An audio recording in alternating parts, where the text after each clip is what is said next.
Hi everybody, it's Miss Anna. I am so happy to hear from all of you, and I'm really excited to do our very first Ask a Gardener. This is something that I'm hoping that maybe we can continue next year, because I know there's not ever really quite enough time in the garden for me to answer all of your questions. So, I love being able to answer them over the internet. Okay, let's get started. Let me look at what our list of questions is. All right.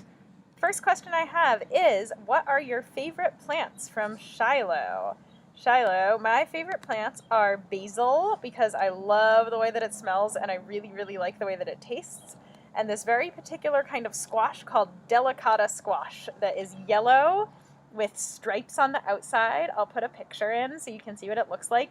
It's so good. It tastes delicious, and when you harvest it, it clicks off of the vine in this really satisfying way.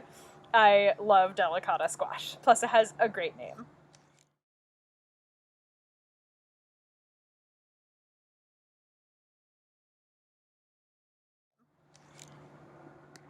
What is the coolest animal you found in the garden from Ivy? The coolest animal I have found in the garden is a hawk.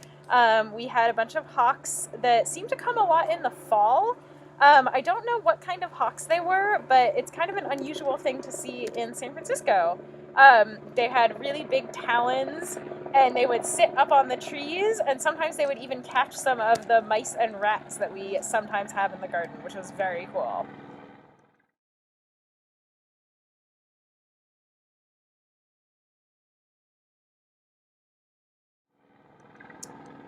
What's the weirdest plant you've grown so far? From Joaquin.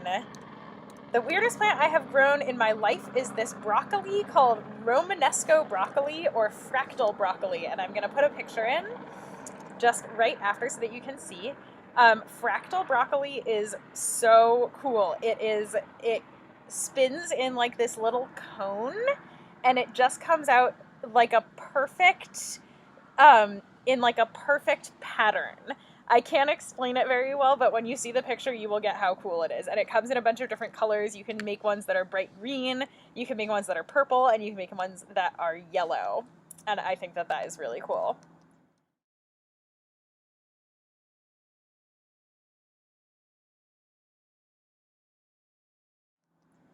What is the coolest insect you found in the garden? From Olivia. The coolest insect I found in the garden is definitely my first year at Rosa Parks. We got a bunch of monarch butterfly caterpillars, which are beautiful, and they were so cool. Monarch butterfly caterpillars are kind of rare, so it was really, really, really amazing to get to see them in the garden. They're this absolutely beautiful color with yellow and green. I'll put a picture in again so that you can see what they look like. We definitely got some butterflies that year, but I remember best that the caterpillars were really cool.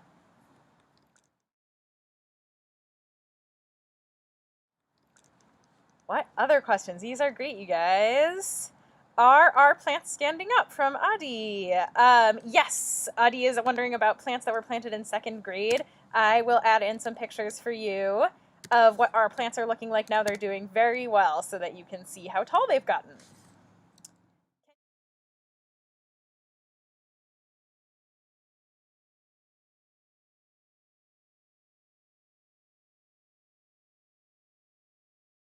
Can you keep chickens at your house? From Inaz. Inaz, it's funny that you asked that question because I do, um, well, okay, it's funny that you asked that question because at one point I was trying to figure out if it made more sense for me to take the chickens home, and I was briefly considering keeping them in my garage, but then I got worried because my garage gets kind of hot, and I also have a pet cat, so I don't know how well that would go. So we thought that it would be best for them to stay in the garden at school, but I definitely did think about it. In fact, here's my pet cat right now. This is Scout, the cat. We don't want her to eat any chickens. That would not be good. Okay. All right. How many red strawberries are red right now? From Manon. There are, right now, the strawberries are making about 4 red strawberries every day. But I have to race all of the other creatures that want to eat them, so the birds often get to them before I can. They're doing pretty well. This is the time of year when strawberries start blooming because the days are longer, or they start getting red because the days are longer. So hopefully we'll get some strawberries in the fall as well when it's warm. But they really start to perk up when the days get longer and when it gets hotter. So there are quite a few. I try to eat them, but usually the chickens beat me to it, as you probably saw in our video from earlier. I see foamy spots all over our garden. Are they bugs? From Lana in kindergarten. It's possible that they are bugs. It is a little bit hard to tell without a picture, but my guess is that they're what are called spittle bugs, and they're probably baby spittle bugs. I will show a picture of a baby spittle bug, and what they do is they eat this plant. They eat plants, and then they kind of poop out, or like a fart. They fart out this plant froth, and then they put it all around their body, and it keeps them from getting too hot and too cold, and it hides them from things that might eat them so that they are safe, which is kind of gross, but also really cool. So all of that little spittle, probably if you looked inside there, there's a spittle bug in there, or there used to be one.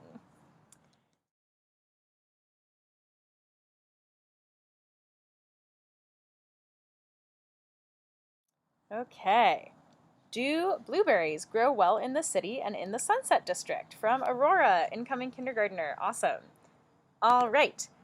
This is the moment for me to plug my favorite book about gardening in the Bay Area. It is called Golden Gate Gardening. This is my very, very favorite book about growing plants in the Bay Area. It will answer pretty much any question that you have, and it is full of really, really, really helpful information. This book has a lot of very dense text, as you can see. So if you are watching this video, you might want an adult to help you read through this book to learn more about plants. However, it has everything that you might want to know, planting your garden. It has things about specific plants. So this is telling me about the different plants that are in here, and then it tells me about different good times to plant things for all the different climates that we have. So people are asking about the Sunset District, which is different than the Mission, which is different than the Western Addition. Every neighborhood has its own little climate in San Francisco, which is something that makes San Francisco really unique and also makes it kind of hard to garden in sometimes because things are really different in different parts of the city. So for the Sunset District in particular, this book would be able to answer that question. So I looked it up. And what it told me is that blueberries are definitely going to do well. You're looking for a low, chill, high bush variety. However, blueberries are picky, which means that they like soil to have a particular acidity to it. So if you are growing blueberries in the Sunset District, I would very much recommend growing them in a pot. And I would get a specific blueberry planting mix for them, which you can create. And I would look that up to get exactly what the combination is. They probably won't do as well in your soil as you would want. But again, they like the kind of cooler temperatures that are available in the Sunset District. The other thing that I would say about blueberries is that if it's possible to plant them in full sun where you are, that would be ideal. They generally like full sun, but they don't like a lot of heat. So if it's a place that's hot, you want to make sure it gets partial shade, but especially for the sunset where it doesn't tend to be that hot, I would put them somewhere that they're going to get full sun, and again, in a pot where they can have the right soil mixture for their particular needs. Is the dirt safe in our backyard to grow veggies, or should we buy soil from the garden store? Great question from Jordan in 2nd grade.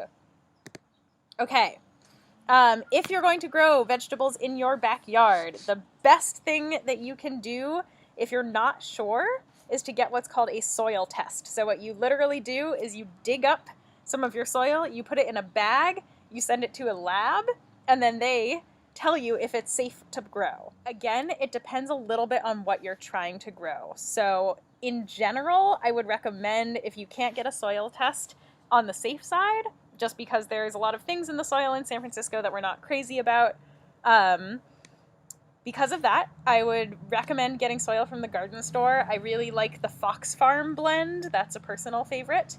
But if you can't do that, or if that is a big barrier to entry, it's safest to grow things that fruit. And if there are things in the soil that are bad for you, such as lead, the amount that that's going to get taken up by the plant into a fruit is much less than into the leaves, let's just say. So it's safer to eat a tomato that's been grown in soil that isn't so great versus eating a kale plant, just because of the way that the nutrients are distributed within the plant. Again, it's always safest to get a test. It's always safest to grow in pots if you're not sure. The other thing is that a lot of the soil in our backyards just doesn't have the right nutrients in it for plants. So you could put the things in the soil and be like, why don't they grow? And it would be because whatever was there isn't necessarily full of the right stuff that plants need to grow. So not all soil is created equal. What else we got? What are the best beginner plants for food and bee proliferation to grow in San Francisco? Says the mama of Jordan and Lana. All right, beginner plants. It depends on where you are in the city. Again, back to our friend Golden Gate Gardening, which will tell you whether or not a plant will grow well in your particular microclimate. So it depends on where you live in the city again. Things that I would say tend to be really easy are lettuce, chard and kale, leafy greens, not spinach. Spinach is hard. But lettuce, chard, kale tend to be pretty good. Any of your herbs, so I would say like rosemary, sage, oregano, and thyme are really easy to grow. Mint is extremely easy to grow, but you have to be careful because it will take over your entire garden unless you put it in its own pot. It really likes to spread itself out. If you're in a part of the city that is warm, I would try cucumbers or summer squash and bush beans. And if you're in a colder part of the city, peas will do well. Rosemary will also do well. And again, those things that will be better for like your leafy greens. In terms of bees are really attracted to things like lavendar, rosemary, sage. Cucumbers and squash are great. If you like flowers, cosmos are a wonderful flower. They're also really attracted to marigold. Mexican marigold is a great plant that is very easy to grow, as well as just regular marigold. And then I would also, if you're interested in some California natives, would recommend California poppy and ceanothus, which are also great. And ceanothus is really, really very drought tolerant, will do great. California poppies are beautiful. It's a little bit late for both of those things, but I would go ham on the cosmos and the lavender. And again, if you have other questions about that, I would definitely consult, you guessed it, Golden Gate Gardening, which can help you figure out what are things that will grow well in your particular climate. Okay, my last question here is, does COVID-19 affect animals? Asks Adi. Okay, this is a very confusing question because COVID-19 is a part of a family of what are called coronaviruses. So there's more than one kind of coronavirus, and it's very, very rare for those to move from animals to people. But some animals can get types of coronaviruses, and the one that we have right now is the very, very, very rare occasion on which it jumped from an animal to a person. So that is really, really unlikely, and because of that jump, the way that viruses work is that the virus that affects people is different than the one that affects animals. So the short answer is that no, animals can't get COVID-19. Can they get different kinds of coronaviruses? Yes. Is it likely that they're going to get a coronavirus? No, very, very unlikely. Are you going to get COVID-19 from petting a dog? There's very little evidence to suggest that that's true. You are not going to spread COVID-19 to your pet cat. You're not going to spread it to your pet hamster. Those animals are much, much safer from COVID-19 than we are. But it is kind of confusing because there's all of these different types of things, and there is a way in which those can move from place to place. But it's so unlikely. The fact that this is happening is really, really, really, really rare. And it's wild. And there are some things about that that are really cool, but you do not need to worry about whether or not animals, especially like animals that you would interact with in San Francisco, are going to give or get coronavirus. I hope that that answers your question. I know that that's something that I felt worried about also. So I want to make sure that that is, I can at least assuage your fear about that. Okay, my last question here is from Adi, who wants to know, does COVID-19 affect animals? This is a complicated question. So the short answer is no. The long answer is that there are a lot of different types of coronaviruses. COVID-19 is just one of those. These coronaviruses don't normally affect people. COVID-19 happens to be a rare occasion where that is happening to people. And it did happen because it spread from an animal to a person. However, when that happened, the virus changed so that it could go from infecting an animal to infecting a person, which is a very rare thing to have happen. Viruses change all the time, but it's really, really rare for a virus to jump from an animal to a person. So the idea that people are going to spread COVID-19 to animals is very, very, very unlikely. There's very little evidence to suggest that you can give or get COVID-19 from like a dog or a cat or any other pet that you might have, or any animal that you would find in San Francisco. Are there animals that in the world that have coronaviruses that are similar to COVID-19? Yes. But that is not something that you need to worry about. And it's also just affects them in a totally different way because their bodies are totally different than ours are. So while it is somewhat related to animals, can they get COVID-19 specifically? Basically no. And that's not something that you need to be worried about. But that's an awesome question and kind of a complicated one to answer, so I appreciate you asking that one. All right, I think those are all the questions. Let me just double check. Yaya is going to answer a bunch of other questions after me. It's so nice to see all of you. You can always email me. I will put my email at the end of this little section if you have more questions or follow-ups or want to know more about the garden. I love all of these questions. They're great. I miss you all. Sending you a big hug from the garden, and the chickens say hi too. Okay. Bye. Okay, so Shiloh asks, what are your favorite plants? And my favorite plants are the scarlet runner bean, basil, and tomato. I love scarlet runner beans because everything about this plant is very bold. It has bold colors. It grows really tall. It grows bean pods that are really long. The seeds are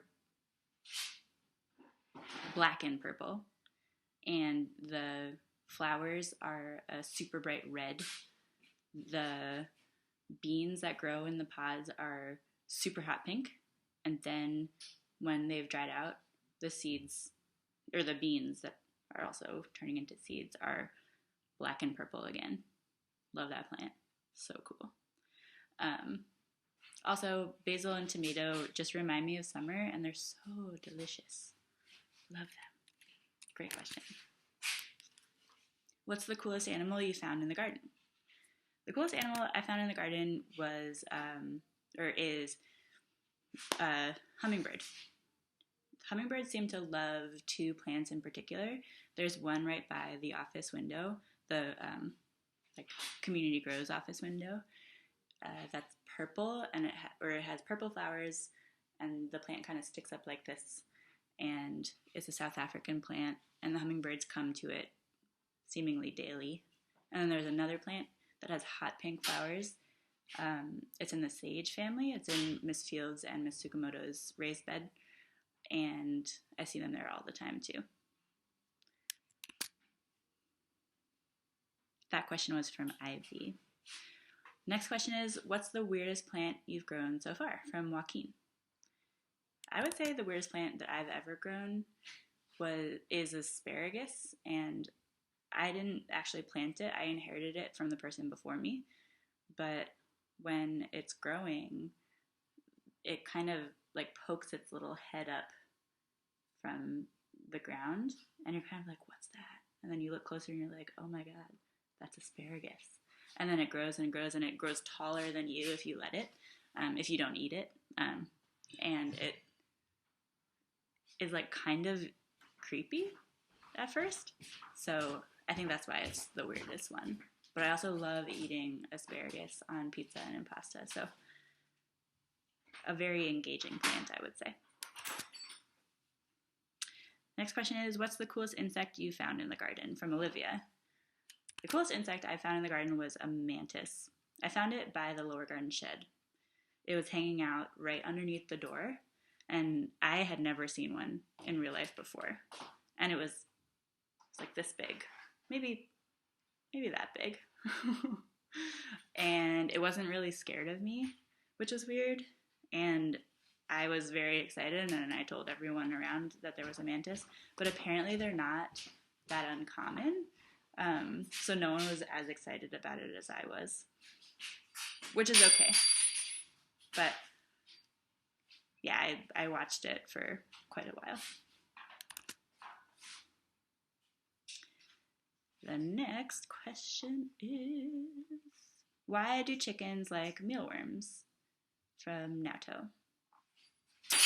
So chickens are opportunists and scavengers and will eat pretty much anything. Grubs and insects are a major part of their diet when they're allowed to roam around and look for their own food. I didn't really know the answer to this question, and I was super interested in finding out because I was wondering if it was like catnip, like cats go crazy for catnip, and I think there's a specific thing inside it that makes them go nuts. But I couldn't find anything like that when I was researching mealworms.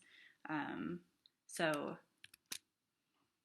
I did find out, though, that the mealworm is in the larval stage of the darkling beetle, and that it's super nutritious and full of protein, and that it's just like a treat for chickens. And that made me think about, like, for me, popcorn is a treat that I love, and it's crunchy, and when I see a bowl of popcorn, there's not much that can stand in between me and it. And similar to mealworms, it doesn't have, I can't live on popcorn alone, but I will like eat it whenever possible.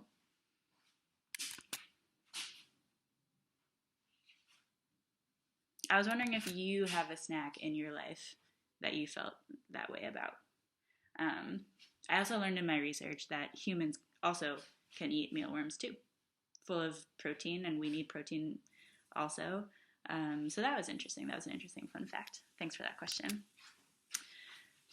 Next question is, where do you check the eggs in the coop? From Shiloh.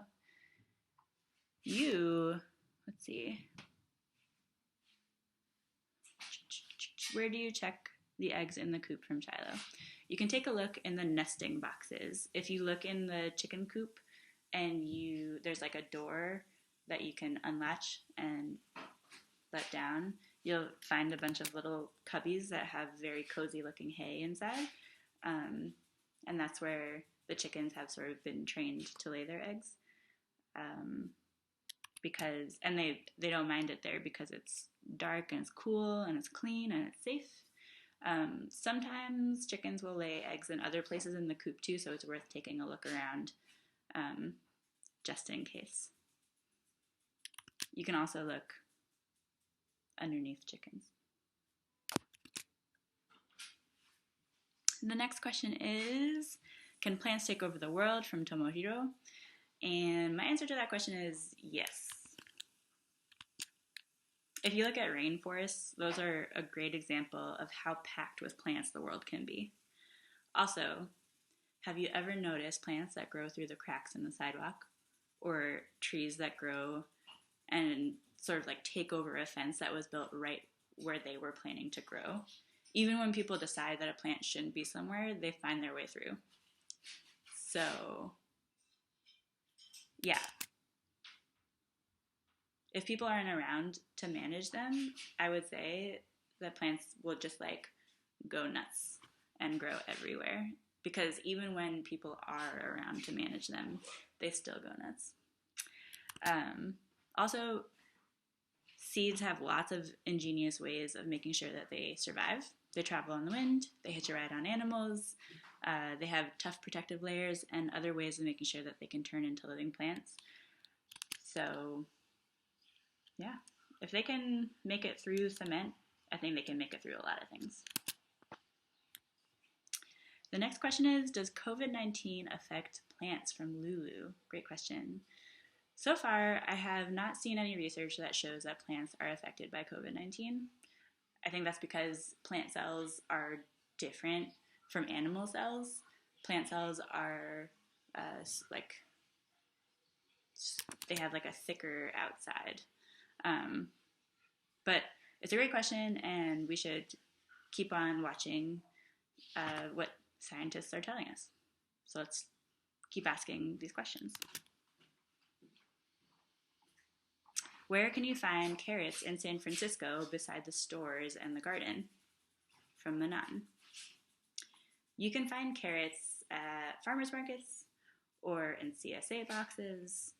That's a community-supported agriculture box. You can find them at farms, for example. There's Alamany Farm in San Francisco. They might have some carrots. You can also plant some carrot seeds. I'll include a link to a video that shows you how to do that, so you could find them in your own house. There's a green space near Rosa Parks Elementary School called the Buchanan Mall that has some garden boxes.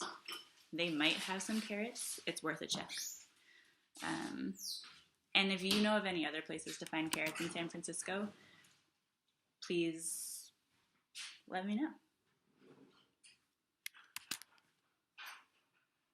The next question is, I like the green onions.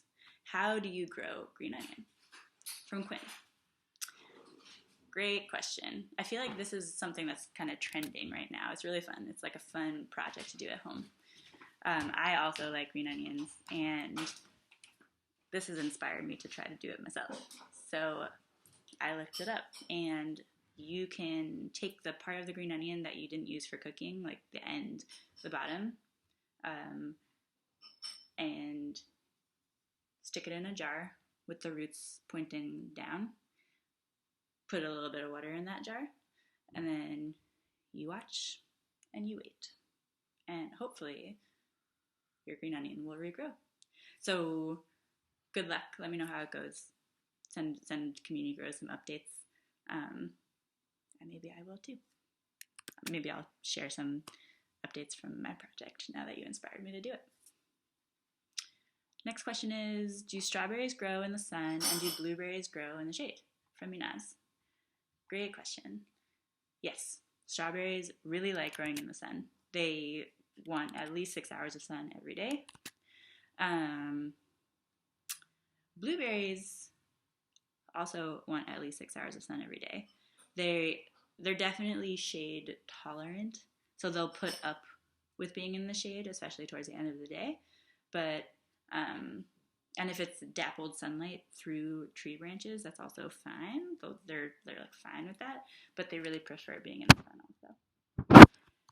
And last question is, can you grow cantaloupe in the garden? From Holland.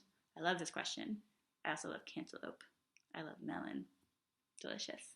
So I would really like to try growing cantaloupe in the garden. In general, you definitely can grow cantaloupe in gardens. And